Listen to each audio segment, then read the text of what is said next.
Bonjour à tous, aujourd'hui une nouvelle vidéo, je suis au fond de mon canapé en pyjama avec mon plaid.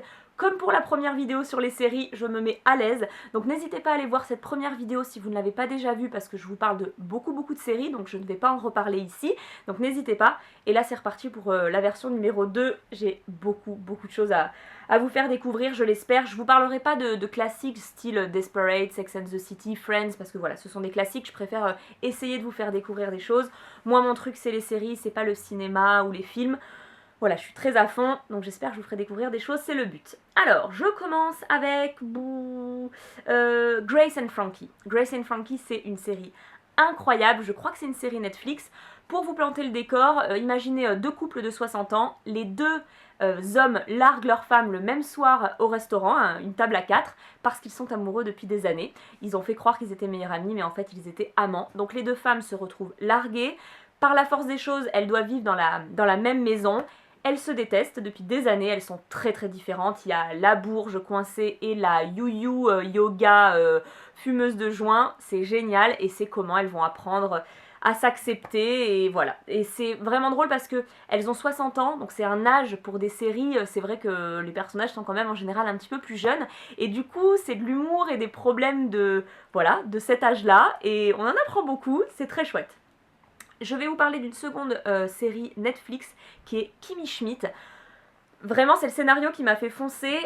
Imaginez une fille, il y a 15 ans, qui s'est fait enfermer dans un bunker par un mec qui lui a fait croire que c'était la fin du monde. Il a embarqué aussi 3 copines, comme ça, il avait 4 nanas rien que pour lui. 15 ans après, elle a 30 ans, on la libère, elle part vivre à New York et elle découvre le monde avec ses yeux, avec sa mentalité d'il y a 15 ans, avec ses yeux d'il y a 15 ans, ses réflexes, enfin... C'est vraiment drôle, les autres personnages sont vraiment drôles aussi. Et voilà, c'est rigolo de s'imaginer quelqu'un qui débarque aujourd'hui, 15 ans après, c'est vraiment fun.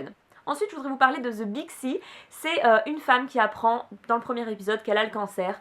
Et c'est très intéressant parce que c'est vrai que c'est un peu une des maladies de notre siècle. Et on voit comment elle va se sentir, son mari, son fils, les gens autour d'elle, les étapes par lesquelles elle va passer. D'abord, YOLO, je dépense mon fric, je vire les gens dont je me fous. Et ensuite, bon, acceptation de la maladie. C'est vraiment intéressant. Elle se termine d'une très belle façon, très belle série. Ensuite, la dernière fois, je vous avais pas parlé de The Modern Family, mais bien sûr, je regarde, c'est top. Pour ceux qui ne connaissent pas, c'est une série très courte qui se dévore, qui est très agréable. C'est 3 foyers d'une même famille, donc le grand-père qui est marié avec une jeunette qui a un fils et ils ont un enfant ensemble. Ce grand-père a 2 enfants, un fils homosexuel qui adopte une petite fille, alors ce couple, moi je l'adore. Et il a aussi une fille qui est mariée avec un mec que lui n'aime pas beaucoup, et ils ont 3 enfants, très fun. Bon, tous les personnages sont top, c'est très drôle, ça se dévore, c'est vraiment sympa. Ensuite, Breaking Bad, évidemment je l'ai regardé, ça me faisait trop plaisir de voir le papa de Malcolm dans une série qui porte à merveille. Pour l'histoire, lui aussi il apprend qu'il est mourant et pour sauver sa famille, comme il est professeur de sciences, il va se mettre à fabriquer de la meth, voilà, vendre de la drogue et il va rentrer dans un milieu qu'il aurait préféré ne pas connaître. Elle est puissante cette série, vraiment puissante. Ensuite, Awkward, j'espère que je le dis bien, ça veut dire bizarre en anglais. C'est une série qui est un peu film à l'américaine, enfin film à l'américaine oui ça c'est sûr, mais film Disney, vous voyez, c'est très léger.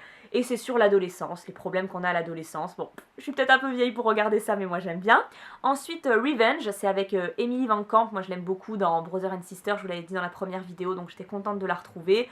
Elle a un beau personnage, elle venge son papa, elle revient dans sa vie d'avant sous une autre identité. C'est assez chouette, ça se passe au bord de la plage aux États-Unis, donc le scénario est bien ficelé. Ensuite, Revenge, c'est avec Sarah Michelle Gellar, en fait, elle a une jumelle, et au premier épisode, une des deux meurt, et l'autre prend l'identité de la seconde pour régler ses problèmes. On apprend tout ça petit à petit, elle tient debout cette série, mais les Américains, ils l'ont pas aimé, ça s'est arrêté au bout de 2 saisons. Ils sont nuls, des fois je les comprends pas. Il y a peut-être que 2 saisons, mais elles sont super bien, donc je vous les conseille. Ensuite, Downton Abbey, je vous avais parlé la dernière fois de The Paradise, et c'est un peu le même genre d'époque. Donc voilà, pendant la Première Guerre mondiale, je crois pas que c'est la deuxième, Première Guerre mondiale. Voilà, elle est... Ah, ça me fait penser à une autre série que j'ai pas notée, tiens, le temps que je me souvienne comment elle s'appelle. Donc vraiment chouette, Downton Abbey, j'aime beaucoup si vous aimez ce genre d'époque. J'ai plus le nom de la série, je vais essayer de retrouver après. Kimmy Schmidt, vous en ai parlé. Once Upon a Time, je ne l'avais pas encore vue la dernière fois où j'ai fait cette vidéo, mais là ça y est, c'est fait, mon frère m'a motivée. Pour les fans de Disney, c'est à faire.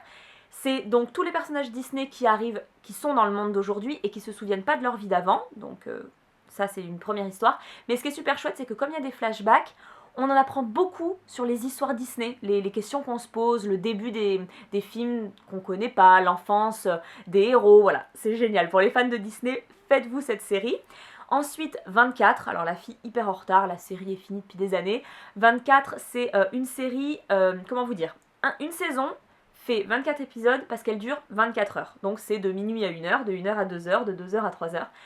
Et je vous raconte pas, c'est tous les services secrets, la CIA, tout ça, qui essayent de sauver notre pays quand il y a des attaques terroristes, quand il y a des maladies qui atteignent une ville, par exemple une épidémie.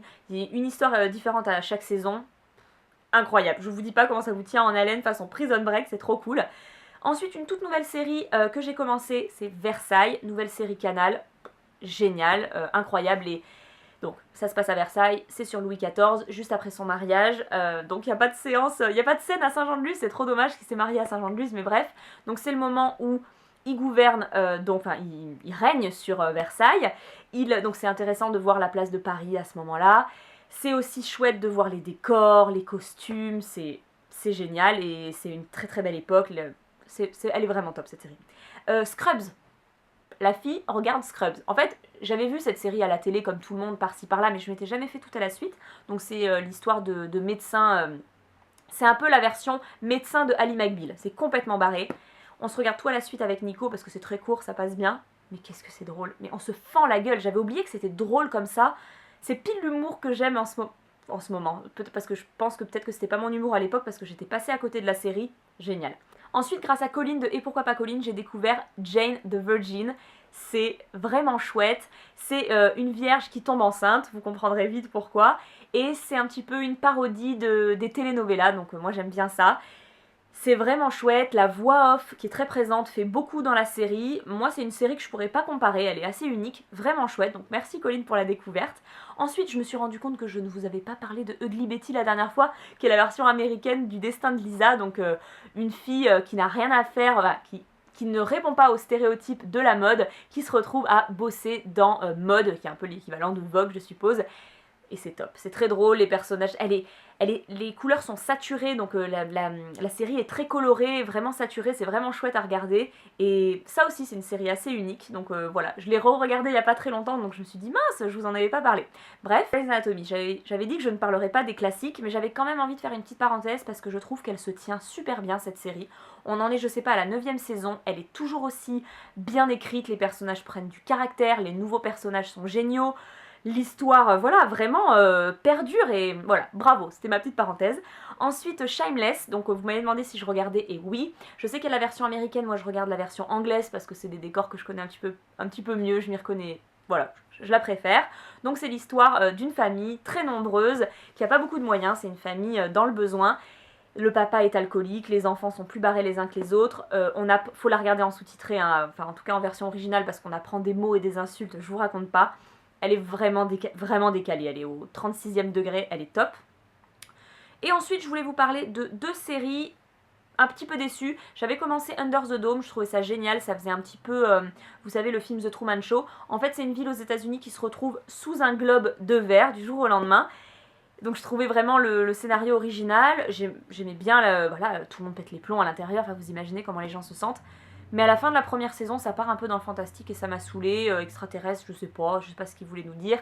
Donc j'ai pas commencé la saison 2. Je vous conseille la saison 1 qui est géniale. C'est un peu comme Lost, hein. On conseille la saison 1, il faut s'arrêter là. Dites-moi si vous avez continué, est-ce que ça vaut le coup. Mais voilà, moi je me suis arrêtée. Et je voulais vous dire aussi que non, je ne regarde pas New Girl. J'en ai vu plein d'épisodes. Mais j'ai pas accroché, je ne sais pas pourquoi. Voilà, c'est comme ça. J'ai dû aller sur Google pour me souvenir du nom, mais je voulais pas passer à côté de cette série, je voulais vraiment vous en parler. C'est ma maman qui me l'a fait découvrir, ça s'appelle Call the Midwife et c'est génial. C'est il y a une centaine d'années dans Londres et c'est la vie des sages-femmes, donc leur métier, un peu leur vie mais surtout leur métier. C'est le début de la médecine, c'est hyper intéressant. Encore une fois, moi j'aime bien cette époque dans les séries, donc si vous aimez aussi Downton Abbey, The Paradise et Call the Midwife, c'est vraiment vraiment top, donc je vous la conseille aussi. Et voilà, j'ai enfin terminé. J'en ai sûrement oublié, mais peut-être qu'il y aura une troisième série. De toute façon, c'est sûr que je vais en découvrir d'autres. Peut-être grâce à vos commentaires, n'hésitez pas à commenter cette vidéo avec les séries que vous préférez. Essayez de ne pas faire de doublons avec la première série. Je dis n'importe quoi, avec la première vidéo, parce que je vous en ai présenté aussi déjà beaucoup. Mais j'ai hâte, voilà, de lire vos commentaires pour découvrir encore de nouvelles séries. Donc voilà, cette vidéo est terminée. Je vous fais de gros bisous et je vous dis à la prochaine.